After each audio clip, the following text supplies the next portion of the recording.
Bonjour à toutes et à tous, je suis Cypressa, Patrick Riguet, et en ce dimanche 4 octobre 2020, je vais vous montrer, dans un souci de transparence et de partage, mon portefeuille actions et ETF.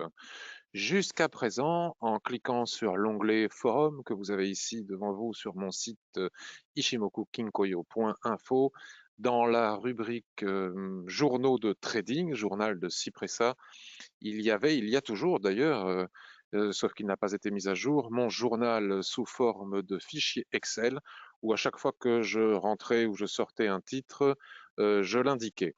Mais je trouve que c'est compliqué, laborieux, j'aime pas ça, ça me prend du temps et c'est toujours une corvée pour moi que de le renseigner, d'autant plus quand il y a des entrées en position multiples ou des arbitrages, j'ai un petit peu du mal à le faire. Je trouve que c'est beaucoup plus précis, beaucoup plus clair, beaucoup plus agréable à regarder et à comprendre de le faire directement depuis ma plateforme euh, contenant mon compte titre.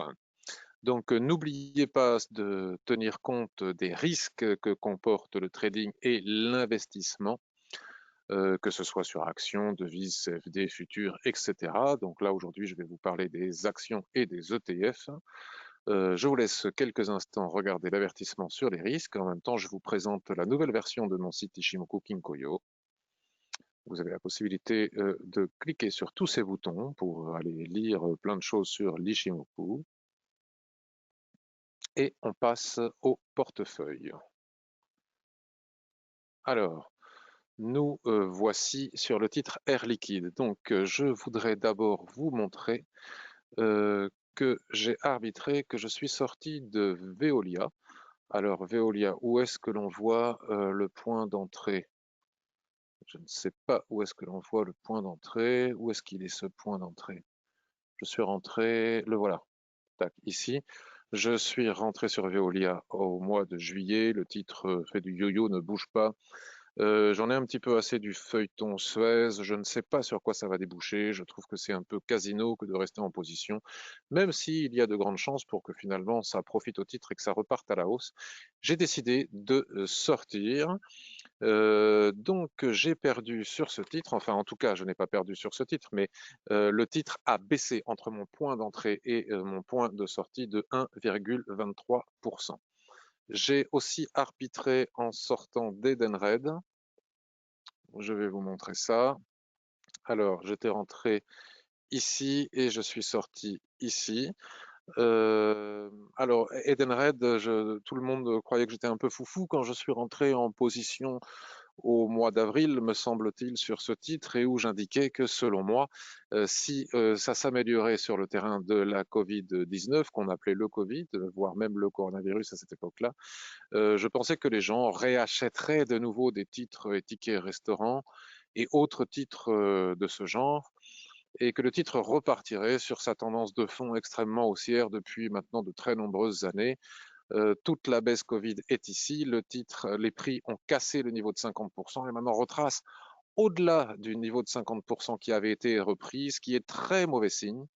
Et c'est normal, vu ce qu'il se passe à nouveau sur le terrain de la Covid, la recrudescence des contaminations du virus par rapport à ce virus. Donc, je ne pense pas que cela puisse être de très bon augure pour le titre. J'ai décidé de sortir avec un bénéfice entre mon point d'entrée et de sortie de 15,76%, ce qui est quand même pas mal. C'est tout au niveau des arbitrages. Après, je suis toujours en position sur Air Liquide. Donc là, je suis sur un graphique journalier. Vous pouvez voir mes multiples prises de position, tous mes renforts. Et donc, si on moyenne tous ces renforts, je suis actuellement à plus 16,68%.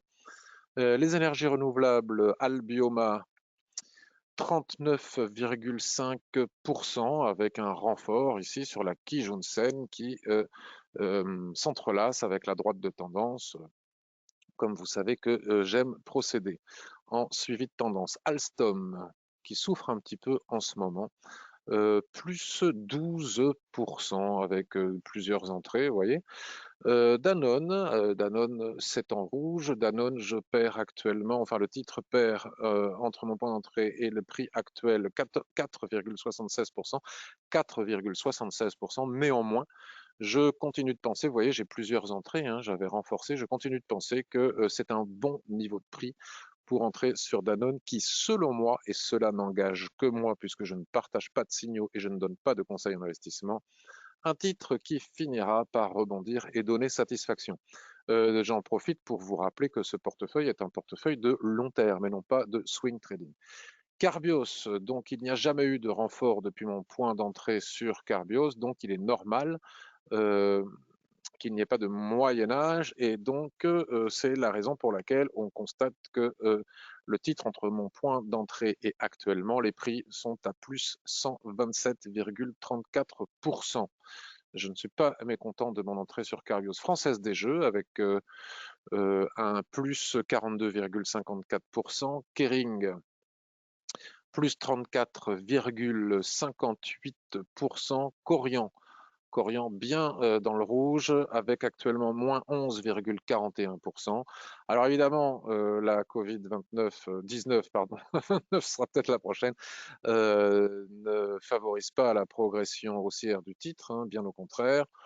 Nous approchons d'un support très important au niveau des 26 euros. Il ne faudrait pas le casser, sinon mon stop serait engagé et peut-être que je sortirai avant. Cela dit, je continue de penser que c'est un bon investissement que d'investir sur les maisons de retraite de type Elena, Orpea, Corian, etc. J'ai déjà expliqué maintes fois pourquoi et donc cette vidéo qui vous montre l'état de mon portefeuille n'a pas pour ambition de vous expliquer cela. Ça, je le fais lors de mes revues de marché chaque semaine en direct. L'Oréal, plus 6,45% avec de nombreux renforts. LVMH, plus 20,52%. Neoen, plus 37,33% avec quelques renforts, vous voyez. Neoen, Téléperformance. Téléperformance, je n'ai pas rentré de renfort. J'étais sorti, je suis rentré. C'était sans doute une erreur de manipulation. 35, plus 35,64%. Ce qui est intéressant quand même de constater, même si ce n'est pas le propos de cette vidéo, c'est la cassure ici des plus hauts. C'est intéressant, on va voir ce que ça donne. Legrand, plus 11,84%. Je me souviens aussi que j'avais indiqué la forte probabilité de rebond sur cette borne basse de range qu'on pouvait établir dès le twist Ishimoku, avant même qu'il y ait eu un deuxième point de contact, qui, j'avais dit, en swing trading, pouvait renvoyer les prix en haut de cette dérive latérale. Donc ça se passe pas trop mal au niveau swing trading aussi. Moi, je ne suis pas entré en swing trading, je suis rentré pour un investissement de très long terme. Dassault Systèmes. Dassault Systèmes, actuellement plus 7,87%. Samrise, un titre que j'adore avec différents renforts ici dans le sens de la tendance, en suivi de tendance, plus 14,70%. Vivendi, plus 6,86%. Schneider Electric, plus 5,12%. Total, un peu la claque sur mon portefeuille, moins 23,67%. J'ai déjà expliqué que j'étais mal entré, que j'aurais pas dû, etc. Enfin bon, j'y reste. Mon stop n'est plus très loin. S'il devait être pris, je ne perdrais pas beaucoup plus que ce que je suis en train de perdre pour le moment. EDP, Renovables, le producteur d'énergie renouvelable portugais, que toutes les personnes qui aiment les énergies renouvelables apprécient d'avoir en portefeuille. J'étais rentré très tardivement dessus, souvenez-vous, j'avais expliqué, est en train de taquiner la borne haute de cette dérive latérale. Si ça venait à être confirmé, cette cassure, ce serait sympa pour moi. Siemens Gamesa, où j'avais indiqué lors des revues de marché précédentes la possibilité de profiter du retour en gare que nous offrait le titre après avoir énormément progressé. Moi, j'ai pris cette opportunité et actuellement, les prix cassent à nouveau un plus haut ici. C'est de bon augure. Pour la suite, plus 10,64%. Walix, dont j'ai fait un billet, je vous montre quelques instants ce billet. tac, sur le blog Ishimoku ici, le dernier billet en date. Ishimoku Bourse, 3 actions tech françaises à mettre dans son portefeuille. Donc j'évoque Walix, Worldline et Esker. Je vous posais la question, est-ce qu'il est envisageable d'y entrer? Mon choix a été de le faire, donc sur Walix, à tort ou à raison, on verra bien. En tout cas, pour le moment, je suis à 5,10% plus et Esker plus 4,80%. On m'a demandé aussi si j'étais rentré sur Worldline, puisque j'en avais parlé. Oui, sur mon PEA que j'ai ouvert il y a peu de temps, il y a même pas 2 mois, je crois. Je n'avais jamais eu de PEA et je me suis dit que c'était pas mal d'un point de vue fiscal de diversifier avec d'autres actions que celles que j'ai dans mon sur ce portefeuille que je suis compte titre que je suis en train de vous montrer. Et donc c'est dans le cadre de ce PEA que je suis rentré sur Worldline. Mais bon, pour le moment, je vais me contenter de vous montrer mon compte titre, ce qui est déjà pas mal. Donc sur les ETF, le Lixor Tech européenne, où est-ce que j'ai noté, où est-ce que j'en suis? Sur le Lixor Tech européenne, je suis à plus 15,39%. Sur le New Energy, à plus 18,88%. Sur le BNP Low Carbone, que tout le monde connaît lorsque l'on a un PEA, je suis à 6,37%. J'avais indiqué en live aussi la possibilité de prendre un renfort ici en bas de ce range, à la fois pour du swing trading, mais bon, on ne pratique pas vraiment le swing trading sur les ETF, mais enfin bref, en renfort de long terme après la position que j'avais fait ici. Pour le moment, ça se passe plutôt bien.